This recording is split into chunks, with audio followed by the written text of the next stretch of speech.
Hello friends, आज हम ISRO 2018 mechanical का पेपर सॉल्व करेंगे।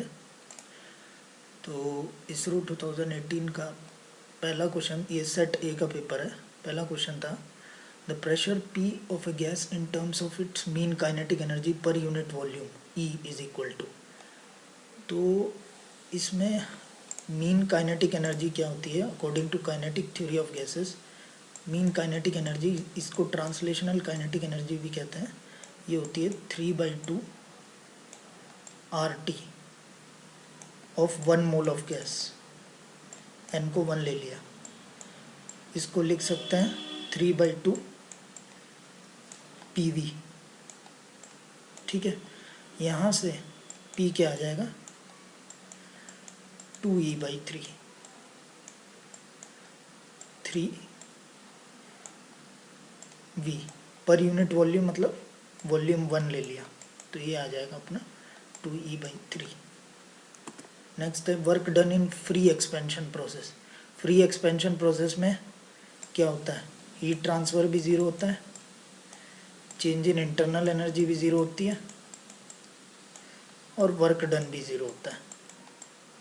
और आइडल गैस के लिए क्या होता है, टी इनिशियल टी फाइनल के बराबर होता है,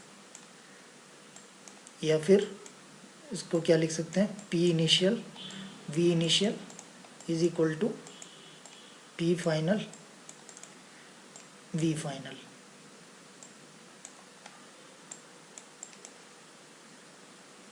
नेक्स्ट है अपना, if the value of n is infinitely large in a polytropic process PV raised per n, then the process is known as। तो हमें पता है कि PV प्रोसेस ग्राफ, जैसे जैसे हम n की वैल्यू बढ़ाते जाते हैं ये लाइन वर्टिकल होती जाती है। तो जैसे n इक्वल टू 0 मतलब PV इक्वल टू 0 मतलब P इक्वल टू कॉन्स्टेंट, मतलब ये वाली लाइन, तो ये कौन सी हो गई, आइसोबारिक। फिर यहाँ क्या आ जाएगा, यहीं आइसोथर्मल आ जाएगा, फिर एडियाबैटिक आ जाएगा। और जैसे ही n की वैल्यू इन्फिनिटी की तरफ पहुँचेगी, मतलब तो n की वैल्यू इन्फिनिटी की तरफ पहुँचेगी तो ये कौन सा प्रोसेस हो जाएगा, आइसोकोरिक, यानी कांस्टेंट वॉल्यूम प्रोसेस। ठीक है। नेक्स्ट है during the charging of a storage battery current supply किया 20 एम्पियर, वोल्टेज थी 12.8 volt, the rate of heat transfer from the battery 16 watt, at what rate is the internal energy increasing. तो first law से हमें पता है कि heat supplied is equal to change in internal energy plus work done. अब हमें पता है work done by the system is positive and work done on the system is negative. यहाँ क्या हो रहा है, work done on the system हो रहा है, करंट सप्लाई हो रहा है वोल्टेज उसको सिस्टम को, तो वर्क डन क्या हो जाएगा, माइनस ऑफ VI 20 इंटू 12.8, और डेल्टा U तो हमें निकालना है। और क्या होता है, हमें पता है heat input to the system is taken as positive and heat output from the system is taken as negative. अब यहाँ से हीट ट्रांसफ़र हो रही है बैटरी से, बैटरी हमारा सिस्टम है, बैटरी पे वर्क हो रहा है और बैटरी से हीट ट्रांसफ़र हो रही है, वर्क हो रहा है तो नेगेटिव है, बैटरी से हीट ट्रांसफ़र हो रही है तो वो भी नेगेटिव है। तो ये आ जाएगा अपना -16 वोल्ट। ये जो आ जाएगा ये आ जाएगा अपना 256। इसको जब आप इधर लेके जाएंगे तो ये +240 हो जाएगा, तो उसकी इंटरनल एनर्जी 240 से बढ़ जाएगी।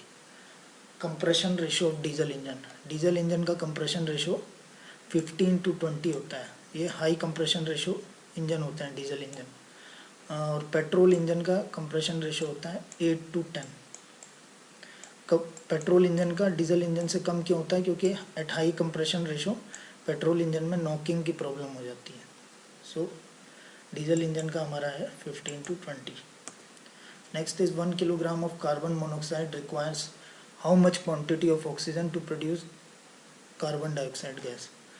तो हमें रिएक्शन पता है CO plus half O2 gives CO2। ये कितना है CO12 + 16, मतलब ये कितना हो गया 28। ये कितना हो गया 32 का हाफ 16, और ये कितना हो गया 12 + 32 44, मतलब 28 किलोग्राम ऑफ कार्बन मोनोऑक्साइड को 16 किलोग्राम ऑफ ऑक्सीजन चाहिए, और उससे कितना प्रोड्यूस हो रहा है 44 किलोग्राम कार्बन डाइऑक्साइड प्रोड्यूस हो रहा है। और हमें प्रोड्यूस कितना करना है 11/7 किलोग्राम। पहले देख लेते हैं 1 किलोग्राम कार्बन मोनोऑक्साइड से कितना हो रहा है 44/28, ये कितना आ गया 4 7 28, 11/7, यानी 1 किलोग्राम CO से 11/7 किलोग्राम CO2 बनती है। तो उसके लिए ऑक्सीजन कितना चाहिए, यहाँ भी 16/28 हो जाएगा। तो ये कितना आ जाएगा 4 4 16, 4 7 4/7, यहाँ आ गया answer. Next is the entropy of water at 0 kelvin. हमें पता है entropy of any substance at 0 kelvin is 0, तो आंसर हो गया D. Next is an expansion process as per law PV = constant is. So PV = constant का ये graph होता है, ये आइसोथर्मल होता है, और ये हाइपरबोला की इक्वेशन होती है XY = कांस्टेंट। तो ये आंसर हो गया hyperbola. Next, speed of an aeroplane is measured by. Speed of an aeroplane हम पिटोट ट्यूब से मेज़र करते हैं। पिटोट ट्यूब क्या होता है, पिटोट ट्यूब एक ऐसी L शेप्ड ट्यूब होती है, और यहाँ पे इसके हम स्टैग्नेशन प्रेशर होता है, और यहाँ पे इसके यहाँ पे इसका स्टैटिक प्रेशर होता है, यहाँ पे इसका स्टैग्नेशन प्रेशर होता है। उसकी वजह से यहाँ डिफरेंस आता है, और stagnation pressure minus static pressure ही वेलोसिटी हेड का डिफरेंस हो जाता है, उससे v²/2g। उस डिफरेंस ऑफ हेड से हमें उसकी वेलोसिटी निकल जाती है। तो पिटोट ट्यूब आंसर होगा। Next is Euler dimension number relates the following. Euler number क्या होता है, √of ratio of pressure forces upon inertia forces. तो आंसर हो गया इसका C। ये फ्रिक्शनल लॉस को बताता है, अगर फ्रिक्शनल लॉस 0 हो गए तो आइलर नंबर 0 हो जाएगा। Next is a simple compressible substance inside a cylinder undergoes a change of state quasi statically isothermally at a constant pressure. Change of state at a constant pressure हो रहा है, एक तरह से ये इवेपोरेशन की तरह से, बॉइलिंग की तरह से हो गया। If the enthalpy change for the system is 4000 kilojoule at 150, what is the corresponding change in entropy. हमें पता है एंट्रोपी का formula for a fixed temperature change of state क्या होता है Q/T।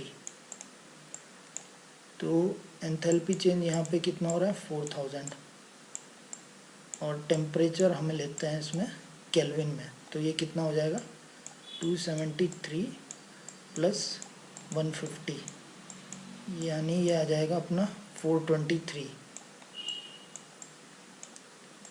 तो इससे आंसर आ जाएगा अपना 9.45।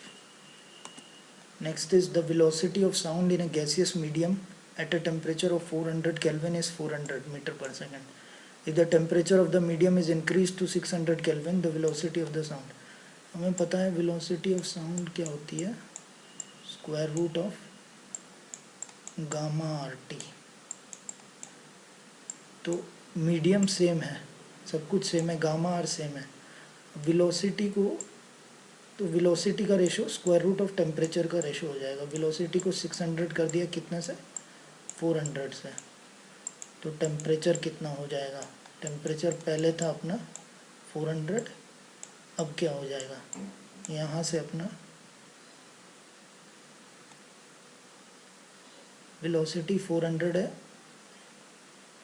सॉरी इसमें हमें क्या निकालना है, वेलोसिटी ऑफ साउंड निकालना है। टेम्परेचर हमें पता है, तो यहाँ टेम्परेचर फाइनल टेम्परेचर है 600, इनिशियल टेम्परेचर है 400, फाइनल वेलोसिटी हमें निकालनी है, इनिशियल वेलोसिटी है 400, यहाँ से हमें फाइनल वेलोसिटी निकल जाएगी 490। Stress strain relation of Newtonian fluid, Newtonian fluid का हमें पता है स्ट्रेस वर्सेस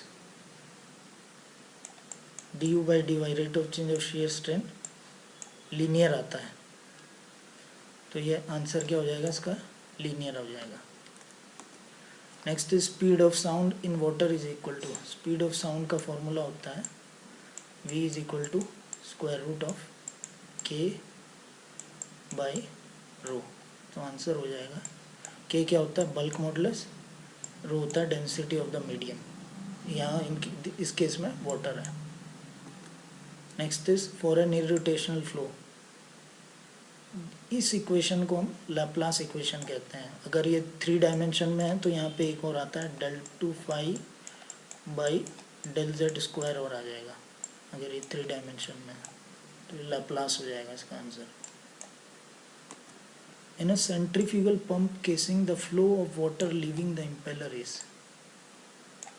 ये ध्यान रखना कि सेंट्रीफ्यूगल केसिंग में क्या काम, जो इम्पेलर से वाटर निकलता है ना उसका मोशन होता है फ्री वोर्टेक्स मोशन, ओके, तो इसका आंसर है B. Next is for a 2 stage reciprocating compression from P1 to P3 is with perfect intercooling and no pressure losses. If the compression in both the cylinder follows the polytropic process and the atmospheric pressure is PA, then intermediate pressure P2 is given by, हमें पता है कि perfect intercooling जब होती है तो ऐसा कुछ केस होता है जहाँ T1 T2 के बराबर होता है, तो अब हमसे ये है P, यहाँ पे आ जाएगा P1, ये P2, ये P3, तो हमें ये P2 और P1 P3 का रिलेशन पूछ रहा है। तो परफेक्ट इंटरकूलिंग में प्रेशर रेशो सेम रहता है, तो P2 upon P1 is equal to P3 upon P2, यहाँ से क्या आ जाएगा P2 square is equal to P1 P3, तो यहाँ से P2 क्या आ जाएगा square root of P1 P3। The degree of reaction in an axial flow compressor is defined as the ratio of static enthalpy rise in the rotor to the static enthalpy rise in the stage, ये होता है degree of reaction का formula in case of an axial flow compressor। Next is the frequency of ultrasonic wave is, frequency of ultrasonic wave क्या होती है greater than 20,000 hertz, तो answer क्या हो जाएगा अपना D। Loudness of the sound does not change with the change in, loudness of sound, loudness मतलब amplitude of sound, amplitude जितना बढ़ेगा उतना उसकी साउंड की लाउडनेस बढ़ेगी, और distance from the source of sound जितना बढ़ेगा उतनी उसकी लाउडनेस कम होगी। ये हम फील भी कर सकते हैं, जैसे हम दूर जाते जाते हैं साउंड की लाउडनेस कम होती जाती है, बट फ्रीक्वेंसी पे लाउडनेस डिपेंड नहीं करती। फ्रीक्वेंसी डिफाइन करता है पिच ऑफ साउंड को, मतलब ये है, तो यहाँ फ्रीक्वेंसी ज़्यादा है, और अगर एम्पलीट्यूड हम सेम रखें तो इसकी पिच ज़्यादा है, इसकी पिच कम है, इसकी मतलब इसकी फ्रीक्वेंसी ज़्यादा है, इसकी फ्रीक्वेंसी कम है, बट इसका लाउडनेस पे कोई फ़र्क नहीं पड़ेगा। इन दोनों का अगर एम्पलीट्यूड सेम है तो इनकी लाउडनेस भी सेम है, तो loudness does not depend on frequency, तो आंसर हो गया A. Next is if the stream function of 2 dimensional flow is, ये दे रखा है psi is equal to 5xy, then the velocity पूछा है, तो इसके लिए हमें रिलेशन याद है कि del psi upon del x is equal to v, तो यहाँ से del psi upon del x क्या आ जाएगा 5y, और एट 4 क्या आ जाएगा 20, तो v आ गया अपना 20, और del psi upon del y is equal to minus u, del psi upon del y क्या आ जाएगा, -5x, -5x मतलब u की वैल्यू क्या आ जाएगी, -15।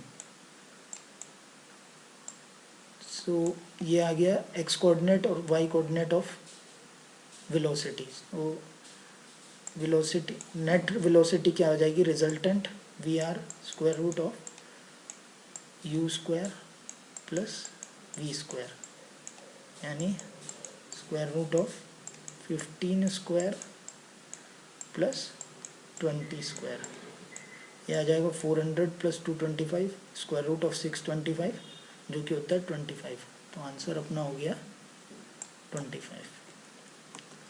नेक्स्ट क्वेश्चन है, a glass tube of 8 mm diameter is immersed in water, surface tension of water is this, the rise of water in the tube. हमें पता है कैपिलरी राइज क्या होता है, h is equal to 2t cos theta upon rho g r. अब यहाँ theta 0 मान लेंगे हम, आइडल केस। टी हमें दे रखा है 0.075, डेंसिटी ऑफ वाटर हमें पता है 1000, जी हम 10 ले सकते हैं, आर क्या हो जाएगा 4 mm, यानी 4 इंटू 10 की पावर -3 मीटर। ये वैल्यू सब SI यूनिट में करके जो वैल्यू आएगी मीटर में उसको 1000 से मल्टीप्लाई कर देंगे तो हमारा आंसर आ जाएगा 3.75। अब क्या लिखा है, एन नेक्स्ट क्वेश्चन में, an impulse turbine produces 125 horse power under a head of 25 metres, by what percentage should the speed is be increased for a head of 100 metres. तो हमें पता है कि h upon model law of turbine से h upon N square D square constant होता है, यानी speed किसके, हेड किसके प्रोपोर्शनल होता है, स्पीड के स्क्वायर के। तो अब हेड क्या कर दिया, तो मतलब क्या हो जाएगा, h1 upon h2 is equal to n1 square upon n2 square. तो हेड को क्या कर दिया, 100 कर दिया 25 से, तो स्पीड कितनी हो जाएगी, ये आ जाएगा 4। स्पीड कितनी हो जाएगी, 2 times, n2 will be 2 times of n1। तो स्पीड क्या हो गई, डबल हो गई, तो परसेंटेज इंक्रीज क्या हो गया, 100%। नेक्स्ट है, the specific speed of centrifugal pump delivering 1000 litres of water per second against a head of 16 metre at 800 RPM। Specific speed of pump हमें पता है क्या होती है, n root Q upon h की पावर 3/4, n दे रखा है 800, Q in metre cube per second क्या हो जाएगा, 1000 लीटर पर सेकंड क्या हो जाएगा, 1 मीटर क्यूब पर सेकंड, ये 1 हो जाएगा, तो ये हो जाएगा 800, n दे रखा है हमें 800, ये हो जाएगा √1 अपॉन h की पावर 3/4, h क्या हो जाएगा 16 की पावर 3/4, और अपना 16 क्या हो गया, 2 की पावर 4, ये 4 कट गया, तो ये 2 की क्यूब, ये आ गया 8 से ये 8 कट गया, तो आंसर आ गया अपना 100। ये हो गया 100 answer. Next is, a pipe of 0.1 metre square suddenly changes to 0.5 metre square, ऐसे हो गया pipe. The quantity of water flowing in the pipe Q दे रखा है, क्यू दे रखा है 0.5 metre cube per second, head loss due to sudden enlargement is, अब हमें पता है head loss due to sudden enlargement क्या होता है, V1 माइनस V2 का होल स्क्वायर अपॉन 2G। अब V1 क्या है, पाइप पहले 0.1 था मीटर स्क्वायर एरिया, और हमें पता है Q क्या होता है, Q is equal to AV equal to A1 V1 equal to A2 V2। तो यहाँ से V1 क्या आ गया, 0.5 is equal to 0.1 into V1, तो V1 तो अपना आ गया 5। सिमिलरली V2 क्या हो जाएगा, V2 क्या हो जाएगा 0.5, और एरिया क्या हो गया 0.5 इंटू V2, यहाँ से V2 क्या आ जाएगा 1, तो ये आ जाएगा 5 माइनस 1 का होल स्क्वायर अपॉन 2 इंटू इसको 10 ले लेते हैं, तो ये क्या हो जाएगा 4 स्क्वायर 16 अपॉन 20, तो ये आंसर क्या आ जाएगा 0.8, ये आ गया अपना 0.8। Next is efficiency of a centrifugal pump is maximum. Efficiency of centrifugal pump कब मैक्सिमम होती है, जब ब्लेड्स आर कर्व्ड बैकवर्ड, तो आंसर हो जाएगा C. Next is the hydraulic diameter of a rectangular channel with sides a and b is. Hydraulic diameter क्या होता है, 4 times area of cross section upon perimeter of cross section. 4 times area क्या हो गया, यहाँ rectangular है ए into B, और perimeter क्या होगा, अब ये देखो चैनल ना ऊपर से ओपन है, तो पेरीमीटर क्या होगा, ये ए प्लस ये ए, 2A प्लस बी, तो ये क्या आ जाएगा 2A प्लस बी, तो आंसर क्या हो जाएगा 4AB upon 2A plus B. Next is which of the following has maximum value of thermal conductivity. Thermal conductivity सबसे ज़्यादा किसकी होती है, कॉपर की, फिर क्या किसकी होती है, फिर होती है अपनी एल्युमिनियम और ब्रास में ब्रास की ज़्यादा होती है क्योंकि इसमें कॉपर अलॉय होता है, फिर होती है एल्युमिनियम की, फिर होती है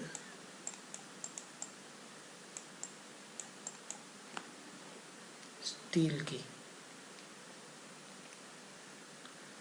तो सबसे ज़्यादा थर्मल कंडक्टिविटी पूछा है, तो क्या हो जाएगा आंसर अपना कॉपर।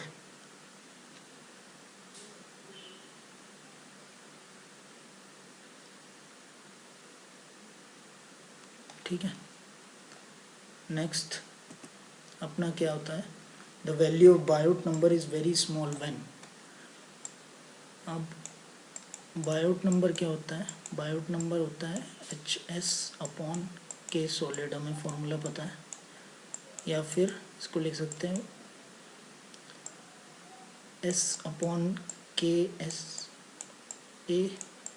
S होता है surface area upon 1 upon HA।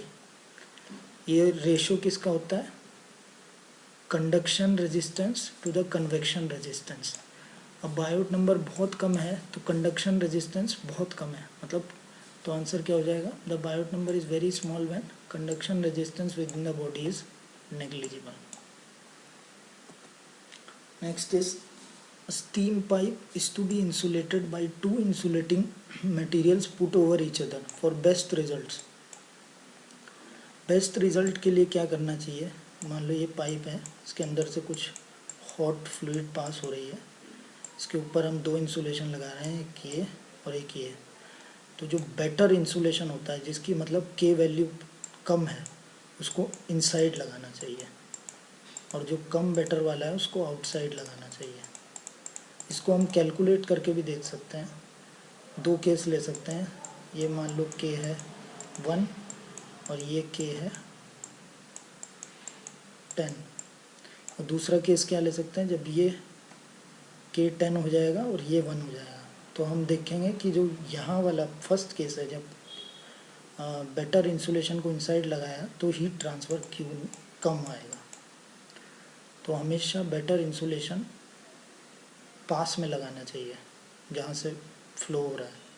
तो better insulation should be put over the pipe and inferior over it. तो आंसर हो गया A. Next is critical radius of insulation for a spherical shell.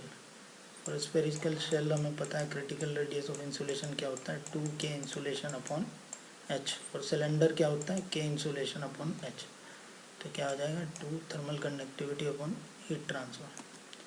Next is if temperature of a solid surface change from this to this then its emissive power.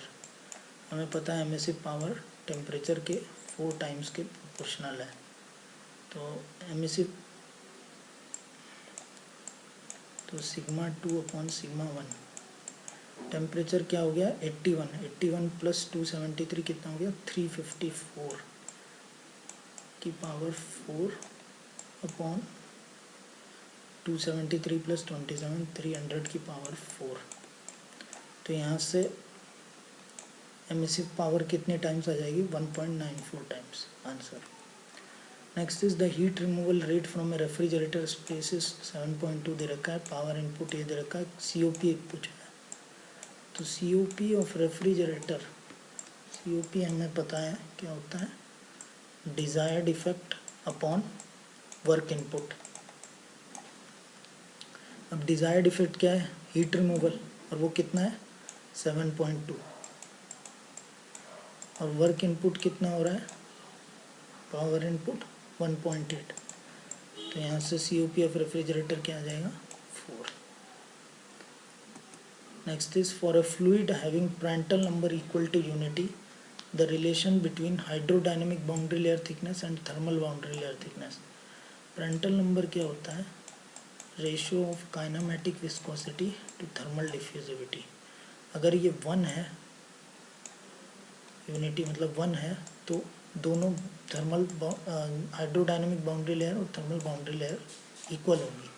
अगर Prandtl number greater than 1 है तो hydrodynamic boundary layer thickness Δ1 greater than Δ2 thermal boundary layer thickness होगी है। और Prandtl number अगर less than 1 है तो hydrodynamic boundary layer thickness Δ1 less than Δ2 होगी।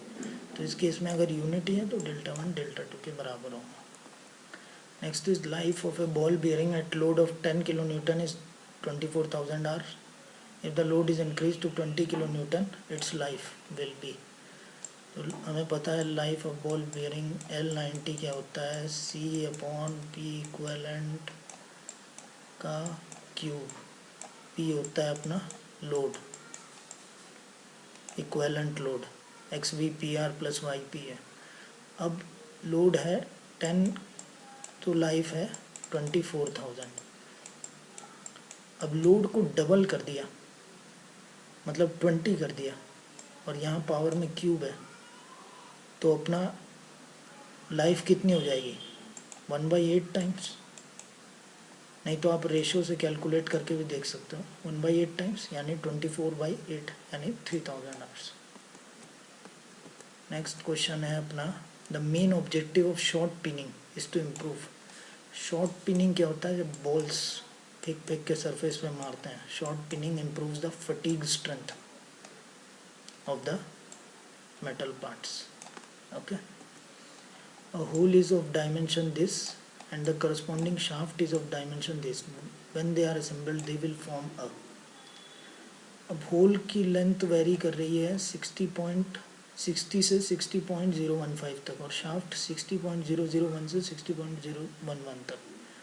तो अब ये क्या बना सकते हैं, अब देखते हैं। पहले जब होल बड़े से बड़ा है यानी 60.015 है, और शाफ्ट छोटे से छोटा है यानी 60.001 है, तो क्या होगा, क्लियरेंस फिट, ठीक है। और जब होल छोटे से छोटा है यानी 60 और शाफ्ट बड़े से बड़ा है यानी 60.011, शाफ्ट बड़ा हो गया होल छोटा हो गया, तो अब क्या हो गया, इंटरफेरेंस फिट।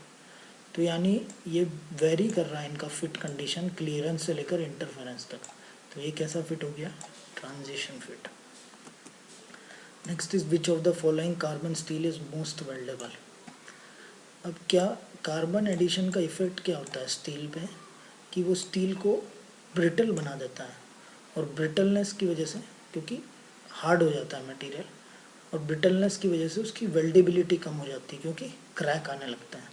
तो कार्बन परसेंटेज जितना कम होगा उतनी ज़्यादा स्टील वेल्डेबल होगी।